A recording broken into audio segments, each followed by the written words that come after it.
2006 সালের অক্টোবরের শেষে বিএনপির নেতৃত্বাধীন 4 দলীয় জোট সরকার যখন অত্যন্ত বিস্ফোরণমুখ পরিস্থিতিতে রাষ্ট্রপতি ইয়াজউদ্দিন আহমেদের অধীনে তত্ত্বাবধায়ক সরকারের কাছে ক্ষমতা হস্তান্তর করে, সে সময়েও কেউ ভাবেনি বিএনপি ক্ষমতা হারাবে, 17 বছর টানা বাহিরে থাকবে। তেমনিভাবে 15 বছর ক্ষমতায় থাকার পর আওয়ামী লীগও ভাবতে পারেনি শেখ হাসিনা প্রধানমন্ত্রীর পদ ছেড়ে ভারতে পালিয়ে যাবে। মন্ত্রী এমপিরা মারধরের শিকার হবেন, গায়ে ডিম ও জুতা এসে পড়বে, কোমরে রশি লাগিয়ে টেনে হিঁচড়ে নিয়ে যাবে পুলিশ, 180 ডিগ্রিতে ঘুরে যাবে দেশের পরিস্থিতি। না, ভাবেননি। ভাবলে এমন স্বৈরাচারী হয়ে উঠতেন না রাজনৈতিক দলগুলোর নেতারা। একেই বলে গণেশ উল্টে যাওয়া রাজনীতি। বৈষম্য বিরোধী ছাত্র আন্দোলন চলাকালে হামলার সংঘাতের কারণে 5ই আগস্টের আগে 64 জন নিহত হওয়ার ঘটনায় ঢাকার বিভিন্ন থানায় পুলিশ 34টি মামলা করেছে।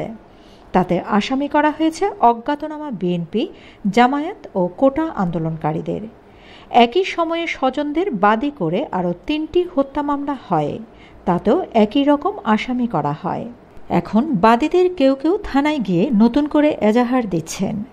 তাতে সাবেক মন্ত্রীসহ আওয়ামী লীগের নেতা ও পুলিশকে আসামি করা হচ্ছে। এইসব মামলায় এখন আওয়ামী লীগের নেতা, সাবেক মন্ত্রী ও কর্মকর্তাদের গ্রেপ্তার করে রিমান্ডে নেওয়া হচ্ছে। 17 জুলাই থেকে 1 আগস্ট পর্যন্ত পুলিশ বাদী হয়ে করা 34 মামলার তথ্য পর্যালোচনা করে দেখা যায়, মামলাগুলোর এজাহারের শেষাংশে বর্ণনা প্রায় একই রকম।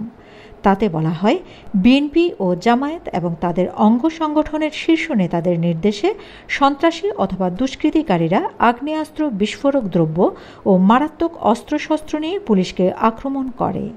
নিহতের ঘটনা ঘটেছে কোটা বিরোধী আন্দোলনের আড়ালে থাকা সন্ত্রাসী বা দুষ্কৃতিকারীদের গুলিতে।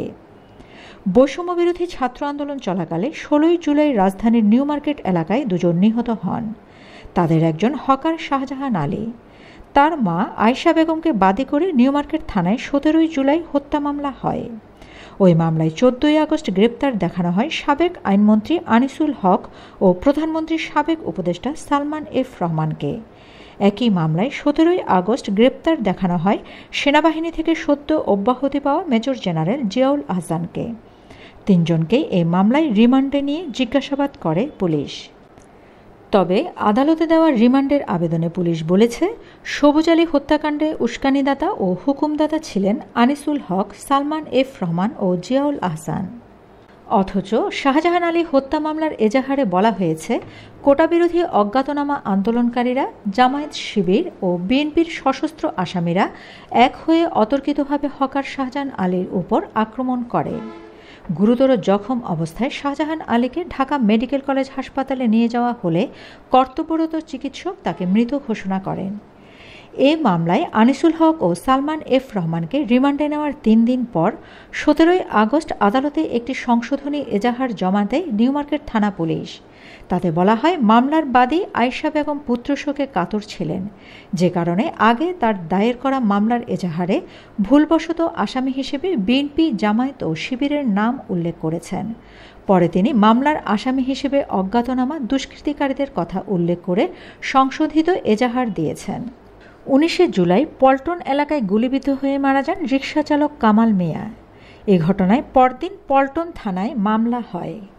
এ মামলায় 15 আগস্ট গ্রেপ্তার করা হয় ডেপুটি স্পিকার শামসুল হক টুকু, সাবেক ডাক, টেলিযোগাযোগ ও তথ্য প্রযুক্তি মন্ত্রী জুনায়েদ আহমেদ পলক ও ঢাকা বিশ্ববিদ্যালয়ের ছাত্রলীগ শাখার সাধারণ সম্পাদক তানভীর হাসান সৈকতকে।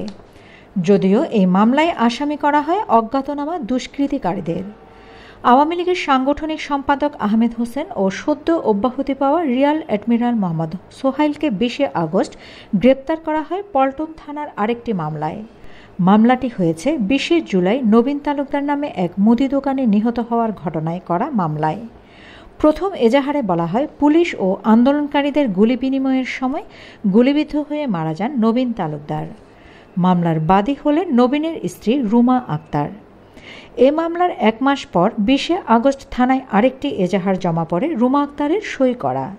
এতে শেখ হাসিনা, ওবায়দুল কাদের, সাবেক স্বরাষ্ট্রমন্ত্রী, সাবেক আইজিপি, পুলিশের বিভিন্ন পর্যায়ের কর্মকর্তাসহ 13 জনকে আসামি করা হয়। একই ঘটনায় 2টি মামলা হলো কিনা সে বিষয়ে জানতে চাইলে পল্টন থানার বর্তমান ওসি মোল্লা মোহাম্মদ খালিদ হোসেন বলেন, এক ঘটনায় 2 মামলা নেওয়ার সুযোগ নেই, তাই দ্বিতীয় এজাহারটি মামলায় সংযুক্ত করা হয়েছে। পুলিশের সাবেক মহাপরিদর্শক নূর মোহাম্মদ বলেন, এজাহারে যদি উল্লেখ থাকে যে খুনের ঘটনায় বিএনপি, জামায়াত ও কোটা সংস্কার আন্দোলনকারীরা জড়িত, সেই মামলায় আওয়ামী লীগ নেতাদের গ্রেপ্তার দেখানো কেবল হাস্যকর নয়, এটা আইনত ভুল। তার মতে স্বাভাবিক সময়ে যদি এটা কেউ করতেন, তার চাকরি থাকার কথা নয়। কাউকে হুট করে একটা মামলায় গ্রেপ্তার দেখানো যায় না। গ্রেপ্তারের ক্ষেত্রে সুনির্দিষ্ট কারণ লাগে। পুলিশের অদক্ষতা বা মনগড়া আচরণের কারণে এমনটা হচ্ছে বলে মনে করেন সুপ্রিম কোর্টের আইনজীবী শাহাদিন মালিক। তিনি বলেন, অতীতে হয়রানির উদ্দেশ্যে যেভাবে মামলায় জড়ানো হতো, এখনও সেই একই কাজ হচ্ছে। Shamima Chowdhury, Shammi, BNN News 24।